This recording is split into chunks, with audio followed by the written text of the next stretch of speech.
감사합니다. 우리 같이 말씀 읽었는데요.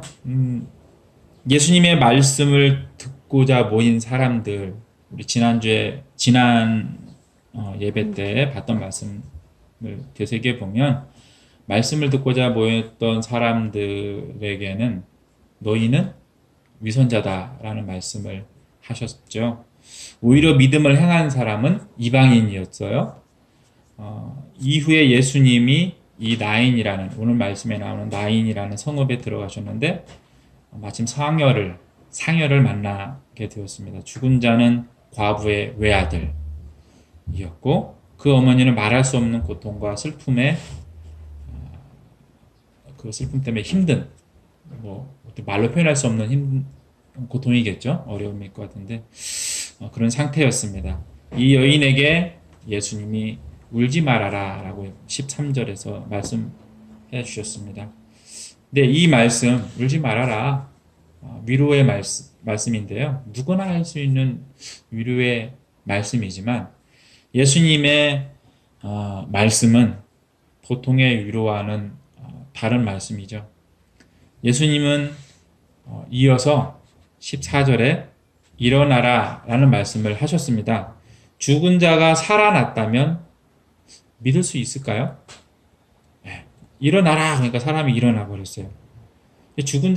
평상시에 죽은 자가 살아났다는 이야기를 우리가 들었다면 우리가 그것을 믿을 수 있겠어요? 해외 토픽에 만약에 뉴스를 통해서 우리가 들었다면 그런 일이 있어?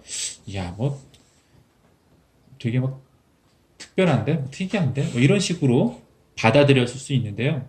그 일이 우리 주위 가까운 사람한테 친구든 내 아는 사람이든 직장 동료든 누구든지 간에 가까운 사람에게 일어났거나 혹은 그 사람에게 내가 소식을 들었다면 내가 아는 사람이 죽었다가 살아났어 이런 얘기를 들었다면 우리가 어떤 마음으로 그 이야기를 듣겠어요? 여러분 어떻게 들을 것 같아요? 그래? 대단한데? 근데 저는 그런 생각이 들더라고요. 에이 무슨 뭔가 있겠지. 그런 말들 많이 있잖아요. 가사 상태에 죽었다고 들었다. 훅 일어난 거 아니겠어? 그런 생각을 오히려 할 것 같아요. 해외 토픽에 나왔으면 그래? 그러면서 그냥 그런가 보다 하고 넘어가는데 오히려 가까이에서 그런 일이 일어났다 그러면 훨씬 더 미심쩍어하는 그거 믿기 어려운데 뭔가 이유가 있을 거라고 하면서 과학적인 근거를 찾으려고 하고 아마 들이밀을 얘기를 했을 것 같아요. 그 얘기를 해준 사람에게. 그런데 오늘 말씀에서 예수님이 죽은 사람을 살리셨습니다. 성경 본문에서는 12절하고 15절에서 그 사람이 죽은 사람이다 라고 기록해주고 있고 우리에게 알려주고 있어요. 죽은 자가 살아나는 이런 일은 구약 성경에서는 열왕기하 4장에서 엘리사 선지자를 대접했던 수넴 여인의 아들, 엘리사를 통해서 엘리사가 예언해줬죠. 그 아들이 태어났던 아들이 죽었는데 그 아들을 엘리사가 기도 가운데 다시 살리는 일이 일어났었고요. 그리고 나사로에게도 일어났던 일이죠. 그리고 예수님 자신도 죽으셨다가 살아나셨고, 그리고 예수 안에 있는 우리를 포함한 모든 성도에게 일어날 일입니다. 예수 그리스도 안에서 우리에게 일어날 일임을 생각하면, 그렇게 생각해 보면 죽은 자가 살아나는 일이 좀 믿어지지 않습니까? 가능해지는 것 같죠? 나는 죽은 사람을 데리고 와서 이게 다 관에 넣어가지고 왔잖아. 완전 죽어가지고. 그러니까 죽은 사람. 그거를 가지고 예수님 앞에 왔다는 건. 예수님 앞에 온 게 아니고요. 길 가다 만난 거예요. 길 가다가? 성경 읽을 때에 나오고 있었구나, 죽은 사람을. 네. 자, 그래서 우리가 믿는 사람이기 때문에 그렇지. 우리 평상시에 죽은 사람이 살아났다라고 하는 말에는 사실 믿는 우리도 과학적 근거를 찾으려고 하지만, 근데 이때는 믿었을 것 같아. 그런 과학이 없어. 아니 믿을 수밖에 없었지. 눈앞에서 살아났는데. 그렇죠. 직접 본 거니까. 그럼 죽어서 염해서 그러니까 정말 두려웠을 어, 것 같아. 근데 이게 영을 했을 때 며칠이 지났을 거 아니에요, 이미. 그럼요. 그럼요. 그러니까 더 그랬겠죠. 그냥 바로 이렇게 관에서 그러니까 몇 시간 만에 한 게 이루어진 게 그렇지. 아니에요. 죽은 다음에 바로 하는 게 아니잖아요. 장례를 그러니까 초상을 치르고 나서 장례 그러니까 그렇죠. 매장을 하기 때문에 우리가 믿는 사람이기 때문에 다른 조건에서는 이런 일에 대해서 의심을 갖고 미심쩍어 당연히 미심쩍어 하죠. 그게 사실 당연한 일인데요. 예수 그리스도 안에서 이런 일이 일어났다라고 하는 것을 일어났다 하면 우리가 믿어지는 것이죠. 우리가 믿는 사람이기 때문에 예. 이게 은혜인 것을 우리가 다시 기억해야 됩니다. 예. 다른 조건에서는 있을 수 없는 일이에요. 그 당연한 겁니다. 해외 토픽이든 옆 사람이 들려준 놀라운 이야기든지 간에 죽은 사람이 다시 살아났대 이 이야기에 과학적 근거를 찾으려고 하는 것은 아주 자연스럽고 당연한 일입니다. 그러나 예수님께서 예수 안에서 우리가 다시 살아난다는 것, 그것은 우리의 믿음이요, 또 우리가 바라는 것임을 바라는 것이죠. 예. 그래서 우리가 이해하고 동의하고 할 수밖에 없는 일입니다. 이 일을 보고 본 사람들은 주영이 엄마가 얘기했다시피 당연히 믿었어요. 그 전에 놀랐죠. 엄청 놀라가지고 막 호들갑을 떨었을 것 같아요. 호들갑이라고 해야 될까요? 막 웅성웅성하면서 막 우와 하면서 막 당연히 그랬겠죠. 관을 들고 관이지 않았을까요? 관 아니면 관이라고 했어요, 이게. 관. 이렇게 어쨌든 이 사람들은 저기 뭐죠? 이렇게 천으로 묶어서 돌돌 말아서 장례를 치렀기 때문에 예수님도 천에 이렇게 감싸놨으니까 그런 상황이기 때문에 그런 죽은 자의 그 상태에서 예를 들어 관이라면 관뚜껑을 열고 일어난다든가 아니면 천으로 이렇게 말아놨는데 천으로 이렇게 말아놨다니까 좀 그렇군요. 천으로 이렇게 쌓아놨는데 감싸놨는데 그것을 이렇게 풀어헤치고 일어나 버렸으니 얼마나 놀라고 그렇겠어요. 그러면서 이 사람들이 뭐라고 합니까? 우리에게 큰 예언자가 나타났다라고 16절에 보면 사람들이 말을 했고요. 또 하나님께서 자기 백성을 돌봐주셨다라는 말도 하게 되었어요. 그런데 하나님께서 자기 백성을 돌봐주셨다라는 이 말은요. 하나님께서 모세를 처음 만나실 때 하신 말씀과 같습니다. 출애굽기 3장 16절 이하를 보면 하나님께서 이런 말씀을 하시는데요. 가서 이스라엘의 장로들을 모아놓고 그들에게 일러라. 주 너의 조상의 하나님 곧 아브라함과 이삭과 야곱의 하나님이 나에게 나타나서 말씀하셨다 하고 말하면서 이렇게 전하여라. 내가 너희의 처지를 생각한다. 이 말씀이 바로 돌봐주신다라는 거거든요. 개역개정 성경에는 돌보아라고 써 있어요. 너희가 이집트에서 겪는 일을 똑똑히 보았으니 이집트에서 고난받는 너희를 내가 이끌어내어 가나안 사람과 헷 사람과 아모리 사람과 브리스 사람과 히윗 사람과 여부스 사람이 사는 땅, 곧 젖과 꿀이 흐르는 땅으로 올라가기로 작정하였다 하여라. 하나님께서 말씀해 주신 거예요. 하나님께서 자기 백성을 돌봐 주셨다는 말씀이죠. 그러니까 하나님께서 자기 백성을 하나님께서 돌봐 주셨다는 말씀은 그냥 나를 조금 보호해 주셨다는 게 아니고요. 노예로 살고 있던 애굽에서 이집트에서 노예로 살고 있던 이스라엘 백성을 출애굽시키셔서 가나안에 정착시키겠다고 하는 약속을 받았을 때, 약속을 하셨을 때에 하나님께서 하신 말씀이에요. 내가 너희를 돌보아 준다는 말씀을 하신 거예요. 하나님께서 자기 백성을 돌보아 준다는 것은 이런 스케일인 거죠. 크기인 거예요. 레위기에는 이런 말씀이 있어요. 물론 이것도 하나님이 하신 말씀이죠. 레위기 26장 9절에 보면 나는 너희를 보살펴. 이게 이제 돌보아라는 말씀이죠. 자손을 낳게 하고 자손이 많게 하겠다. 너희와 세운 언약을 나는 꼭 지킨다 하신 거예요. 예, 내 개인에 대한 말씀일 수도 있지만 이 민족에 대한 하나님의 백성을 보살피어서 자손을 낳게 하고 번성케 하게 하시겠다는 그 약속을 주실 때 돌보아라는 말씀을 하셨습니다. 하나님께서 이스라엘 백성을 보호하시고 지키시겠다는 약속을 하실 때 이 돌보아 주신다는 말씀을 하셨는데요. 우리도 그렇게 보호를 받고 있죠. 하나님의 백성이기 때문에 이스라엘 백성이라고 하는 그 혈통을 통한 그 민족에게만 하신 말씀이 아니고 이 약속은 하나님의 백성이라고 하는 사람들에게 유지되고 있습니다. 하늘을 나는 새와 들의 꽃을 보호하시는 하나님께서 사랑하시는 자녀들인 우리를 보호하시며 보살펴 주고 계십니다. 사람들이 죽은 자를 살리시는 예수님의 역사를 보았을 때 새로운 시대가 시작될 것이라는 기대를 가졌을 것 같아요. 출애굽을 통해 이스라엘 민족의 새 역사가 시작되었던 것처럼 말이죠. 하나님께서 새로운 역사를 나타내셔서 출애굽과 같은 역사가 그리고 로마의 속국이 된 이스라엘에 일어날 그 속국에서 벗어나는 독립하게 되는 역사가 일어날 것이라는 기대를 가지게 되었겠죠.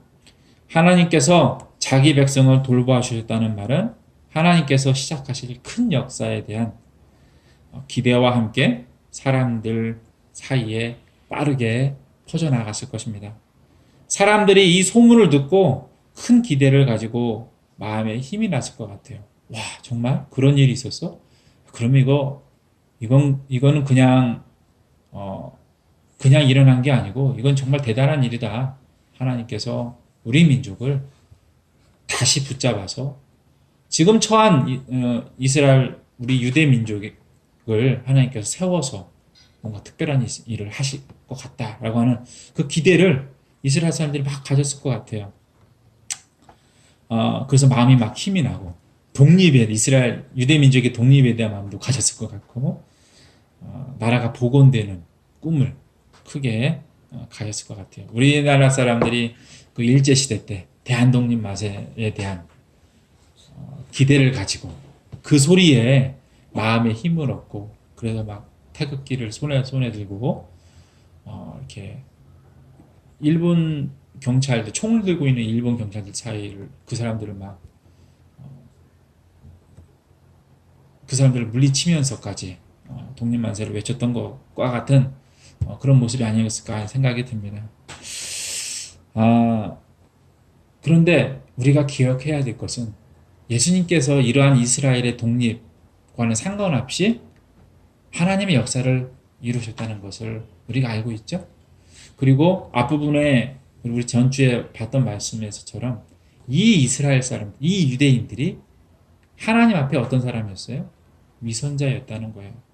위선자였다.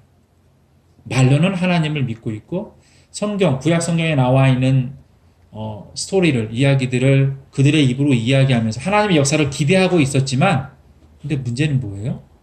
위선자였다. 말과 행동이 달랐다는 거예요.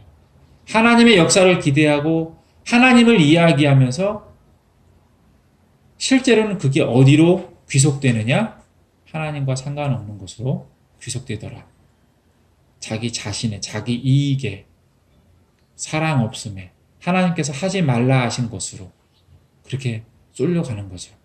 그렇기 때문에 자기 자신만 사랑하는 것을 성경에서 나쁜 것으로 표현하는데 물론 자기 자신을 사랑하는 것은 필요한 거고 중요한 것인데 성경 안에서 보면은 자기 자신만 사랑하는 모습은 어떻게 돼요?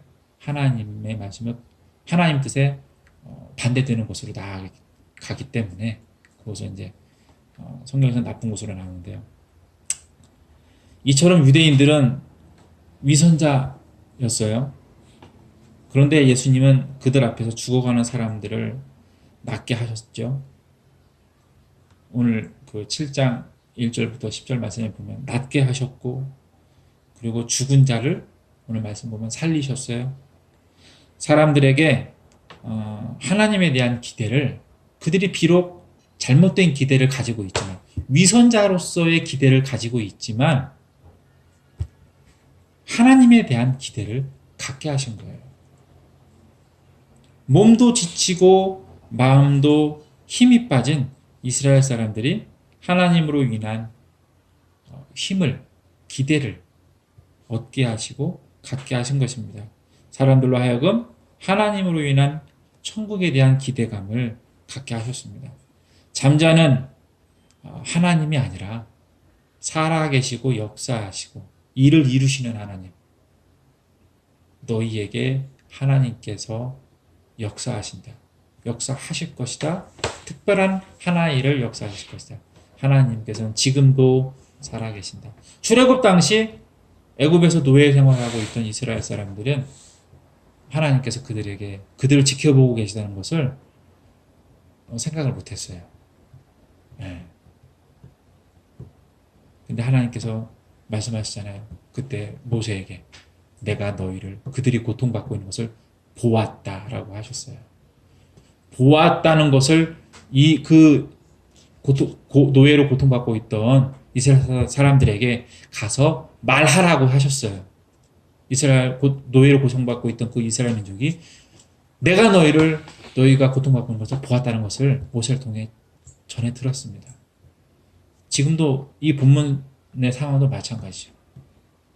하나님께서는 살아계시고 너희를 보고 계시고 특별한 하나의 일을 하실 것을 하나님을 위선자로서 믿고 있긴 하지만 믿고 있던 이스라엘 사람들에게 기대하게 하신 거죠.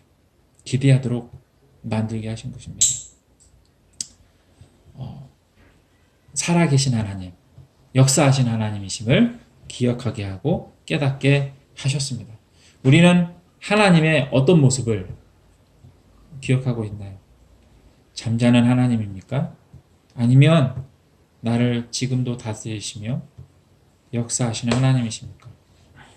마음이 힘들다면, 마음이 지쳤다면, 일이 잘 안 돼서 실패자가 되었다면, 내가 느끼기에, 그리고 오랜 어려움이 떠나가지 않고 있다면 그런 생각을 가질 수 있습니다. 그러나 하나님은 여전히 나를 다스리시는 분이시죠. 그리고 나를 품고 계시는 분이십니다. 내가 너의 어려움을 지켜보고 있다, 지켜보았다, 하나님은 말씀하십니다. 그래서 하나님께서는 나를 여전히 품고 계시는 것이죠.